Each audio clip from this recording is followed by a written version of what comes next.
여긴 여호와의 유월절이요. 이달 엿닷새 날은 여호와의 무교절이니 이래 동안 너희는 무교봉을 먹을 것이요. 그 첫날에는 너희가 성회로 모이고 아무 노동도 하지 말지며. 같이 읽습니다. 너희는 이래 동안 여호와께 화제를 드릴 것이요 일곱째 날에도 성회로 모이고 아무 노동도 하지 말지니라. 아멘. 자리에 앉으시겠습니다. 이어진 교회가 처음 보내는 고난 주간이었습니다. 또 긴장도 많이 했고요, 염려도 참 많이 했었습니다. 십자가의 은혜를 우리 성도님들과 어떻게 나눌까 교역자들과 함께 고심했고 기도했습니다. 월요일 날 북토크를 한다고 그래서 우리 성도님들이 너무나 낯설어 하시진 않을까, 생소해하지 않을까 걱정이 많았는데 우리 성도님들께서 따뜻하게 받아주셔서 어떤 우리 순장님은 목사님 좀 설교도 그렇게 해주세요. 그래서 오히려 그런 부작용도 있었지만 또 감사함이 있었습니다. 십자가를 우리의 삶의 신앙의 중심으로 삼아서 율법주의와 정죄감과 주관주의를 돌파할 수 있는 은혜가 있기를 우리가 함께 월요일 날 나눴고요. 화요일 날에는 여자 선교사님이 참 드물었는데 서서평 선교사님이라는 우리 이 땅에 들어왔던 한 여선교사님의 이야기들을 통해서 성공이 아니라 섬김이다 라는 강력한 메시지를 전달받았던 것 같아요. 우리 성도님들은 영화를 어떻게 보셨는지 모르겠지만 저는 그 영화를 보면서 이 조선 땅에 이름 없었던 그런 여성들, 무시받고 고생했던 그 여성들을 위해서 서서평 선교사가 예수님의 역할을 해줬고, 또 그 서서평 선교사 또 다른 제자들을 만들면서 또 그들이 또 다른 누군가의 예수님 역할을 해주면서 이렇게 기독교 신앙이 전수되는 거였구나. 그러면서 정말로 성공을 추구하는 목회자가 아니라 섬김을 추구하는 그러한 보는 십자가의 길을 따르면서 나도 누군가에게 예수 그리스도를 이렇게 경험케 할 수 있는 목회자가 되었으면 좋겠다 간절히 기도했습니다. 수요일 날에는 우미셸 전도사님이 오셔서 찬양해 주셨죠. 내가 예수를 당신을 못 박았습니다 이렇게 찬양을 하시는데 얼마나 마음이 울렸는지 모릅니다. 우리 동행 전도사님도 오늘 그 찬양을 했는데 사뭇 다르긴 했습니다만 그래도 그러한 어떤 우리 그 찬양의 가사를 통해서 많은 은혜를 누렸던 수요일이었고요. 어제는 이어진 교회 다음 세대들과 함께 이 자리에서 예배를 드렸는데 제가 그렇게 울었어요. 우리 아이들이 이 앞에 이렇게 쫙 등단해 가지고 부모님들과 함께 여기 나와서 기도하는 장면을 보면서 눈물로 기도하는 우리 부모님들 이 모습이 너무나 울컥한 겁니다.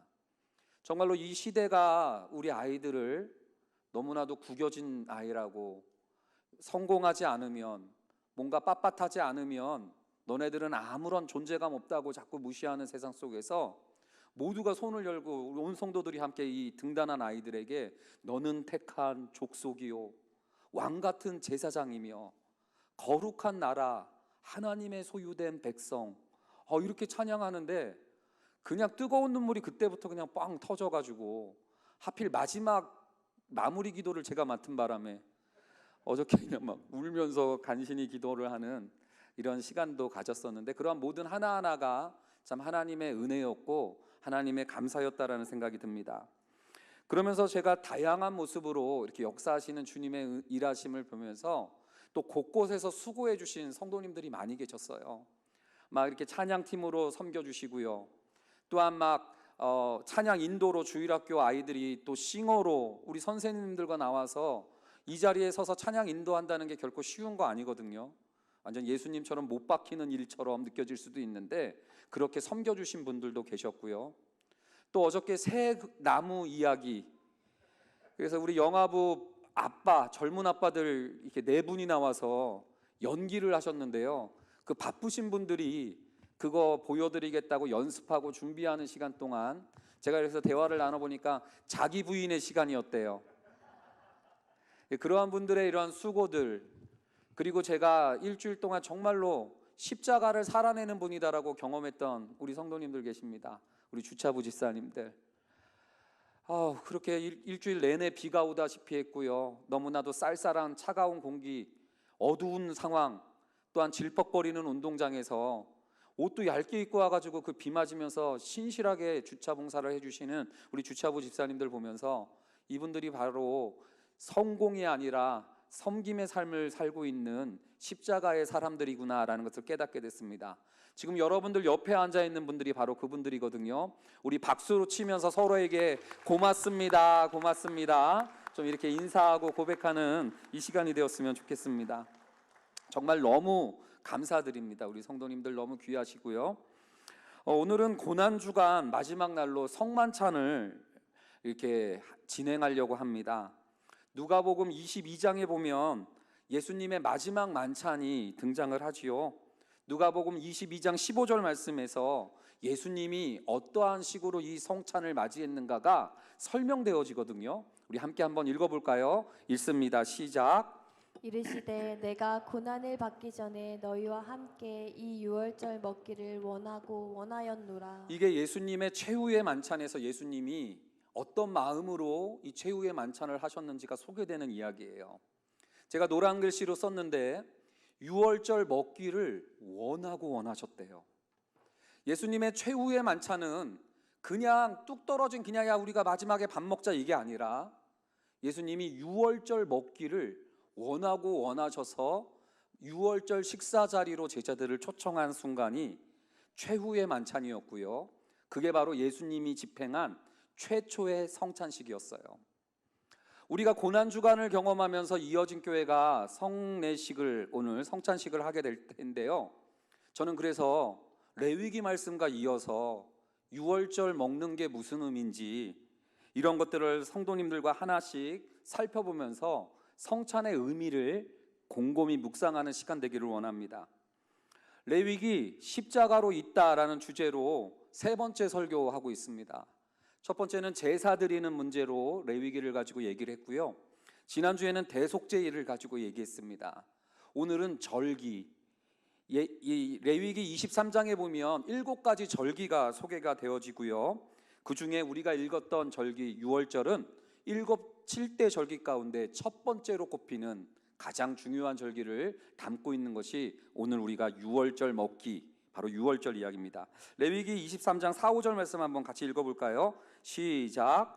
이것이 너희가 그 정한 때에 성회로 공부할 여호와의 절기들이니라. 첫째 달 연나흘 날 저녁은 여호와의 유월절이요. 그러면서 첫째 달 열 나흘은 여호와의 유월절이다. 그러면서 이 날을 반드시 지킬 것을 레위기도 다시 한번 우리에게 알려주고 있어요. 근데 이 유월절 이야기는요, 출애굽기 12장에 자세히 나와 있습니다. 이스라엘 백성들이 애굽을 떠나기 전날 밤 하나님께서 이스라엘 자손들을 불러 모아놓고 유월절 양을 잡아서 그 피를 각 집의 문설주에 바르고 유월절 양을 먹도록 요청했던 날, 이게 바로 여호와의 유월절이었습니다. 그날 밤은 애굽에 있었던 모든 첫째 태생들이 하나님의 진노 아래 심판받는 날이었는데 하나님께서 모세에게 언약 백성들을 건져내시기 위해서 유월절 어린 양을 잡고 구원받기를 요청하신 날이죠. 민수기 3장 43절에 보면 이 유월절 어린 양의 피로 인해서 살아난 사람들의 숫자가 등장을 합니다. 이스라엘의 첫째 아들들의 숫자 22,273명이죠. 이만한 숫자들이 유월절 어린 양이 대신 죽어준 바람에 아마 한 가정당 첫째는 한 명씩 아니었겠습니까? 2만 명이 넘는 그 장자들을 대신한 2만 마리 이상의 양들이 죽어져서 이렇게 이들을 살려내는 유월절 어린 양 피의 능력을 보여줬던 날이 바로 유월절이었습니다. 그리고 이 살아난 장자들과 함께 그 다음날 홍해를 가르고 출애굽하면서 더 이상 애굽의 종살이를 하는 종들이 아니라 이젠 하나님과 언약을 맺은 언약 백성으로서 새로운 삶을 살아가고자 시작했던 그 첫 출발, 그게 바로 유월절 절기였고요. 이 절기는 그래서 굉장히 중요한 절기로서 성경 곳곳에 진행되어지고 이렇게 스며들어 있습니다. 여러분, 이러한 유월절을 어떻게 지키는가? 출애굽기 12장에 보면 이 유월절 지키는 방법이 나오는데요. 첫 번째는 따라합니다. 준비하라. 준비하라. 준비할 게 있다는 거예요. 출애굽기 12장 3절입니다. 너희는 이스라엘 온 회중에게 말하여 이르라. 이달 열흘에 너희 각자가 어린 양을 취할지니 각 가족대로 그 식구를 위하여 어린 양을 취하되, 그러면서 그냥 뭉뚱그려서 준비하는 게 아니고요. 각자가 각 가족별로 그 어린 양을 준비하라는 거예요. 그러면서 5절 말씀에는 또 어떻게 되어 있냐면, 어린 양은 흠없고 일련된 수컷으로 하되 양이나 염소 중에서 취하고, 그러면서 이 어린 양을, 유월절 어린 양을 준비할 것을, 각자가 준비할 것을 요청하고 있습니다. 오늘 우리가 성찬 예배를 드리는 이 시간, 우리 성도님들은 어떤 것을 준비하고 왔는지요? 오늘 그냥 몇 시에 끝나나 이런 생각으로 온 게 아니라 어린 양이신, 유월절 어린 양이신 예수 그리스도를 준비하고 온 이 자리였기를 원합니다.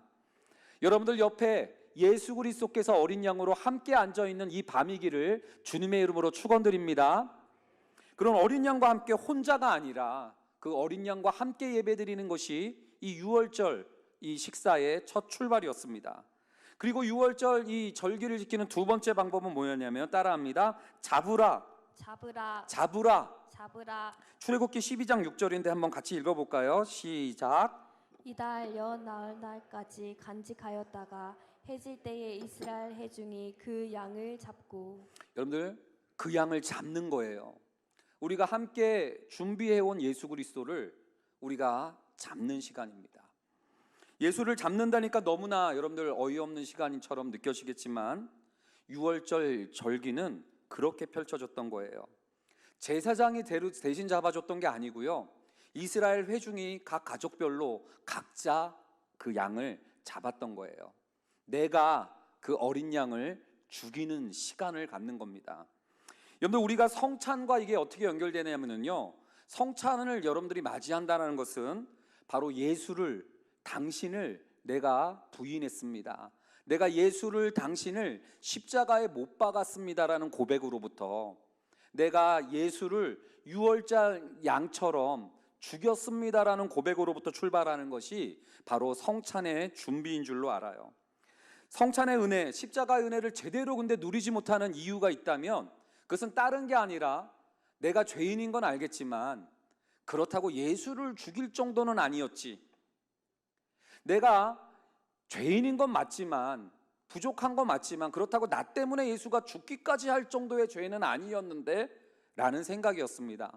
아니면 어쩌면 성찬을 맞이하는 이 시간에도 우리는 나 때문에 예수가 죽기까지 할 것까지 있었는가, 이런 의구심이 있을지 모르겠는데요, 제가 이런 묵상을 하면서 요즘 제 눈을 사로잡은 그림이 한 장이 있어요. 보통 예수 그리스도의 십자가를 그리는 그림을 보면은요, 보통 나무에 달린 예수 그리스도, 그분의 모습을 그리는 그림들이 대부분입니다. 어떻게 여러분들, 이 그림은요, 근데 전혀 다른 각도에서 이렇게 묘사가 되어지고 있죠. 이 그림은요, 예수님의 못 박힌 예수님을 그린 게 아니라 십자가에 달리신 예수님의 관점에서 보이는 시선, 이걸 그려주고 있는 그림이었어요. 프랑스의 화가 따소가 그린 그림인데요, 이 그림의 제목은 우리의 구원자는 십자가 위에서 무엇을 보았는가라는 그림입니다.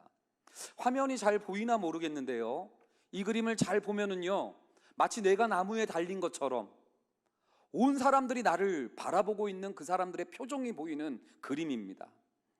제가 이 그림을 보면서 놀라웠던 것은 뭐였냐면, 십자가 그림이라고 보다가 이 그림을 보고요, 저도 모르게 나는 어디에 있었을까를 보게 된 거예요. 여러분들은 어디에 서 있을 것 같습니까? 이 그림은 예수님이 십자가에서 보여지는 시선, 그 장면을 그려주고 있는 장면인데요, 이 장면에 보면 여러분들 잘 보이실지 모르겠지만 수많은 사람들의 표정이 다 보여요. 어떤 사람은요, 예수님이 십자가에 달리거나 말거나 그냥 위에서 시키는 일을 기계처럼 수행하고는 무관심하고 무덤덤하게 그냥 그 근처에 앉아있는 이러한 사람들의 표정도 보여요. 어쩌면 우리 가운데에도 세상이 시키는 대로 너무나 분주하게 살다가 고난주간이거나 말거나 예수님이 나를 대신해서 죽었거나 말거나 너무나도 무덤덤하게 십자가 근처에 앉아있기는 하지만 무표정함으로 이 십자가 곁을 지키고 있는 로마 병정처럼 앉아있는 성도님들은 혹시 없는지. 또 이 그림 가운데는요, 교회 생활 열심히 하고 하나님 알고 성경 알고 기도도 알고 11조도 하고 열정도 내는 사람들이 있습니다. 그러나 예수님이 죄를 지적하고 회개를 촉구하고 변화해라라는 말을 들을 때 그 거부감이 느꼈던 사람들, 나 정도 했으면 그만이지 뭘 또 나보러 바뀌라는 얘기냐, 그러면서 그것을 불쾌하게 생각했던 대제사장들과 종교 지도자들이 또한 이 그림에 예수님의 십자가를 바라보는 표정으로 여러분들 자리를 차지하고 있는 장면도 보여주고 있어요. 혹시 우리들 가운데는 뭘 이렇게 맨날 나 때문에 죽었다고 그래? 무슨 나 때문에 자꾸 죄, 십자가 자꾸 이런 얘기를 해? 그러면서 여러분들 어쩌면 우리가 예수 그리스도를 십자가에 못 박는 대제사장과 장로들의 위치에서 이 그림 가운데 서 있을 수도 있겠다는 생각이 들어요. 또 어떤 사람들은요, 무관심했겠죠. 그냥 관심이 없는 거예요. 그래서 저 멀리 딴짓하고 있는 사람도 있을 수 있겠고요. 그러나 여러분들, 누군가 소수의 예수님을 사랑했던 제자들, 죄 없는 분이 나를 대신해서 십자가에 매달렸다고 생각했던 사람들은 이 십자가 가까이에 나와 있는 장면을 보게 될 겁니다. 그러나 제가 이 그림을 보면서 충격을 먹었던 것은 대부분이 여자들이었어요. 그리고 힘없는 그 사람들이 십자가 가까이 나와서 여러분들 예수님의 십자가 앞에서 나 때문에 죽으신 예수 그리스도를 바라보면서 여러분들 이렇게 슬퍼하는 장면들. 그러면서 이 그림은 우리에게 신앙생활은 무엇인지, 제자는 무엇인지라는 것을 보여주는 장면이에요. 여러분들은 이 그림 가운데 어디에 위치하고 있습니까? 이 그림 가운데 여러분들은 어떤 표정으로 십자가에서 여러분들을 바라보시는 예수님의 얼굴 표정은 어떻게 비춰지리라 그려주고 있는지 한번 생각해 볼 필요가 있을 거예요. 저는 교회 안에는 제자들만 가득하고 교회 밖에나 로마 병정이나 그러한 예수 그리스도를 못 박은 종교 지도자들은 그 사이비 이단들 교회 밖에만 있다라고 생각하는 이런 식으로 이 그림을 바라봐서는 절대 안 된다라는 생각이 들어요. 여러분들, 교회 안에도 여전히 우리는 내 하는 일, 세상이 나에게 요청하고 시키는 일에 너무나 분주해서 로마 병정처럼 예수님이 십자가에 못 박히는 일을 무덤덤하게 허용하고 여러분들 이것을 진행시켰던 자들이 있을 수도 있는 게 교회 안에 있을 수 있고요. 우리 가운데도 여러분들 종교 지도자의 역할이 되어서 무슨 나를 자꾸 변화해라, 이만하면 됐지, 내가 한겨울만데 뭘 또 나보러 바뀌래, 이런 거부감으로 예수 그리스도를 십자가에 못 박고 있는 자들이 우리 가운데 있을 수 있고요. 그리고 교회 출석도 열심히 하고 프로그램도 열심히 참여하고 그렇게 다 하지만 사실은 십자가 없는 열심, 십자가 없는 예배, 십자가 없는 찬양을 하면서 여러분들 예수 그리스도의 십자가 죽음에 무감각하게 반응하고 있는 이 군중 가운데, 예수 그리스도를 못 박으라고 했던 군중 가운데 우리가 있을 수 있다는 사실을 겸손하게 바라보고 진단해 보는 거, 이게 저는 성찬의 준비라는 생각이 듭니다. 여러분들, 여린 양을 잡으라는 거 다른 게 아니에요. 이 가운데 내가 있음을 알고, 하나님, 내가 예수를 십자가에 못 박았습니다, 하나님, 나 때문에 예수님이 대신 죽을 수밖에 없습니다 라는 것을 정말로 마음으로 고백하고 성찬의 떡을 받아들이는 것, 이것이 바로 유월절 양을 잡는 길인 줄로 믿어요. 이 시간 여러분들 십자가를 그렇게 한번 대하고 성찬식을 그렇게 한번 대하면서 한번 참여하는 이 밤이 되기를 주님의 이름으로 축원드립니다. 이 유월절 지키는 방법 셋째는요, 따라합니다. 바르라. 바르라, 바르라. 바르라. 출애굽기 12장 7절 말씀인데요, 그 피를 양을 먹을 집 좌우 문설주와 임방에 바르고 라는 거예요. 예수님을 십자가에 매달았다라는 것을 고백한다면 이젠 그분께 가까이 나가서 그분의 피를 우리의 마음 가운데 바르는 장면이 필요합니다. 유월절을 잡은 것으로 끝나는 게 아니에요. 눈물 짓고 회개하는 것으로 끝나는 게 아니라 각자의 집에 그 어린 양의 피를 바르는 것이 여러분들 죽음의 사자가 건너갈 수 있는 길인 거예요. 여러분들 각자가 예수 그리스도의 십자가의 피로 나를 바를 수 있는 그러한 시간들, 나의 죄를 씻어내고 십자가의 보혈로 내 죄를 덮고 가리는 시간, 이게 바로 여러분들 성찬의 시간인 줄로 알아요. 그런데 예수의 피로 나를 바르라, 나를 씻어라, 나를 가려라 하는 장면이 뭔지가 잘 모르시겠죠? 그래서 제가 준비한 게 유월절을 지키는 네 번째 방법이에요. 따라합니다. 먹으라, 먹으라, 먹으라. 먹으라. 출애굽기 12장 8절입니다. 중요합니다. 같이 읽습니다. 시작. 그 밤에 그 고기를 불에 구워 무교봉과 쓴 나물과 아울러 먹되. 하나님은요, 유월절 양을 잡는 데서 그치지 않고요, 그 양을 먹으라고 알려주셨어요. 예수 그리스도의 십자가를요, 유월절 그 식사와 함께 예수님이 최후의 만찬을 얘기하면서 나를 먹으라고, 그래서 나를 기념하라고 하신 이유가 바로 여기에 달려 있습니다. 이 장면은 뭐냐면 어린 양을 죽이고 잡고 그냥 멀리서만 그렇구나, 옛날에 그랬구나 기억하는 것으로 끝나는 시간이 아니라는 거예요.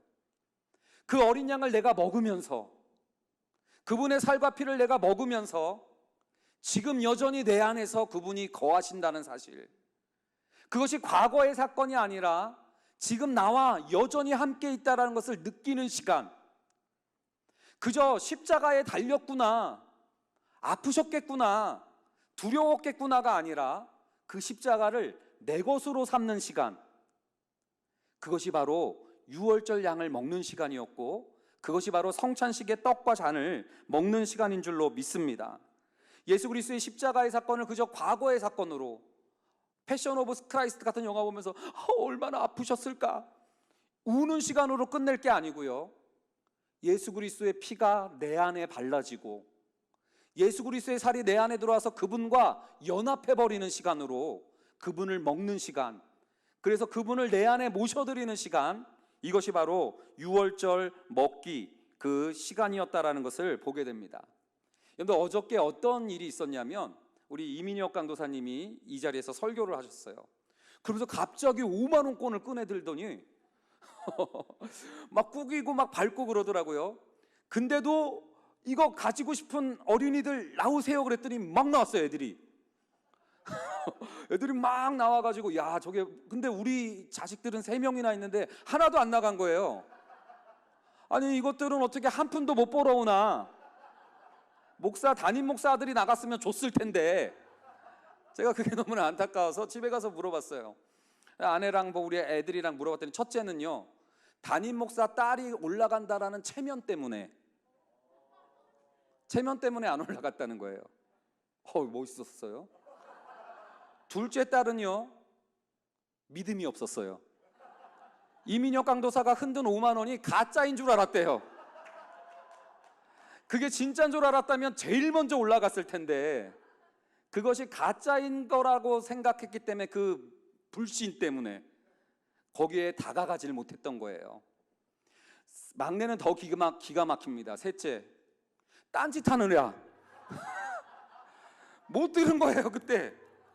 그래서 그 5만 원을 그 누구도 못 받고 끝난 그 밤이 어젯밤이었어요. 근데 제가 그 얘기를 들으면서 성찬을 대하고 예수 그리스도의 십자가를 대하는데요, 우리 가운데 누군가는 체면 때문에, 내가 그동안 잘해왔는데 내가 예수를 죽였어? 나 때문에 예수가 죽었다. 그건 내 체면이 용납 못해. 내가 얼마나 잘 살아온 사람인데. 그 체면 때문에 여러분들 예수 그리스도를 십자가에 나 대신 죽었고 그분을 내 안에 다시 모셔드리는 일을 못하는 분들이 있을 수 있겠죠.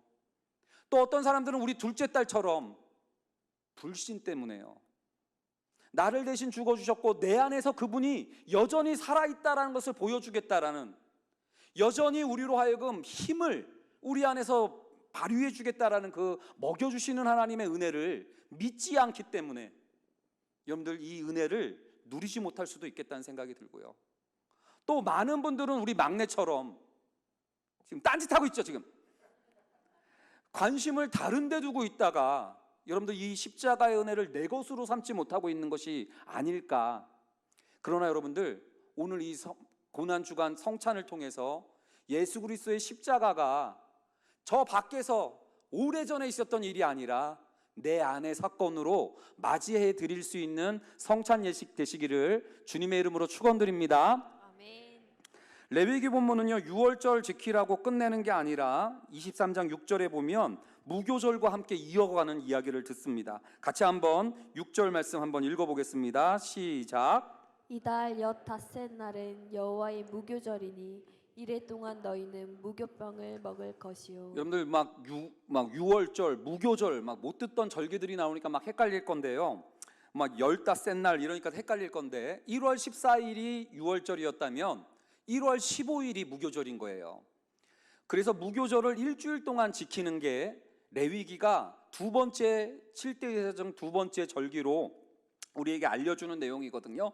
근데 재미난 게 뭐냐면 예수님이 최후의 만찬을 하실 때 누가복음 22장에 그 최후 만찬 이야기가 나오는데 누가복음 22장 1절은요 6월절과 무교절을 이렇게 묘사합니다. 6월절이라 하는 무교절이 다가오매. 이 말은 뭐냐면 6월절과 무교절이 갈려지는 게 아니에요. 세트고 함께 지키는 절기라는 거예요.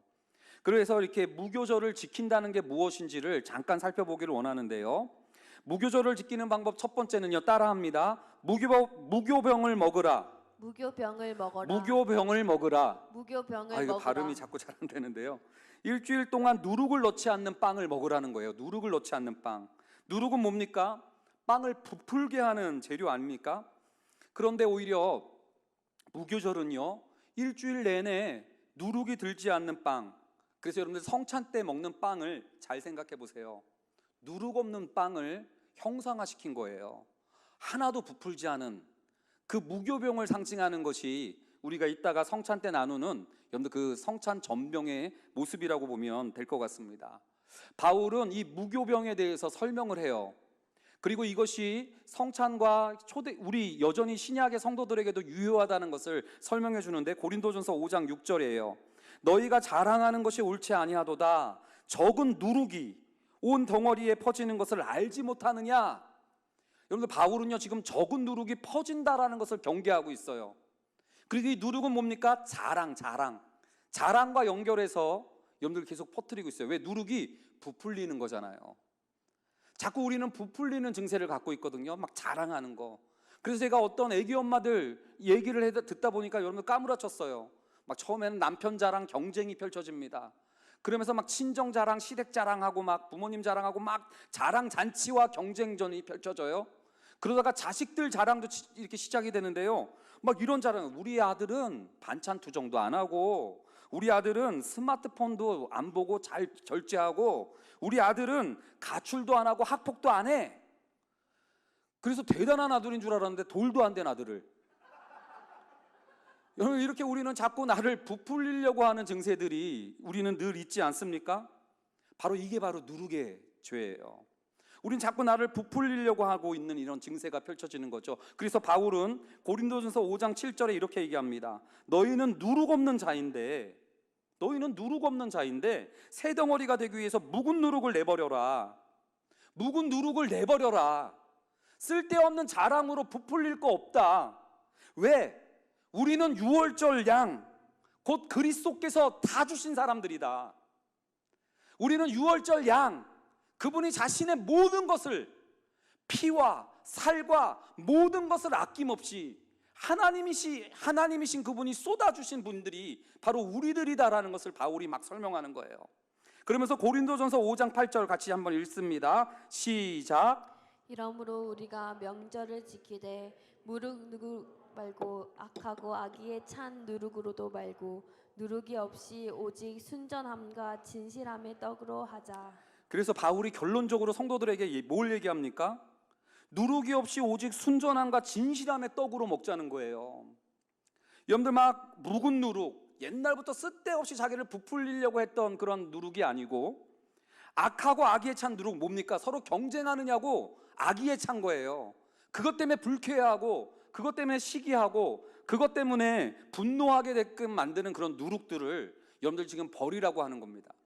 제가 그래서 시범조교를 한번 모셨습니다. 우리 이민혁 강도사님 박수로 한번 맞이해 주십시오. 이분이 지금 풍선을 하나 불 거예요. 우리는 늘 나를, 이 땅은요 계속 나를 부풀리려고 강요하는 시대인 것 같아요. 어렸을 때부터 누가 잘하나로 부풀리기 시작합니다. 누가 더 많이 부풀리느냐로 시합을 펼치는 거예요. 커가면서는 누가 더 공부를 잘하느냐, 누구 학벌이 더 좋냐로 부풀려집니다. 좀 더 세게 불어야 돼요. 그러면서 여러분들 누가 더 좋은 직장이냐 계속 부풀립니다.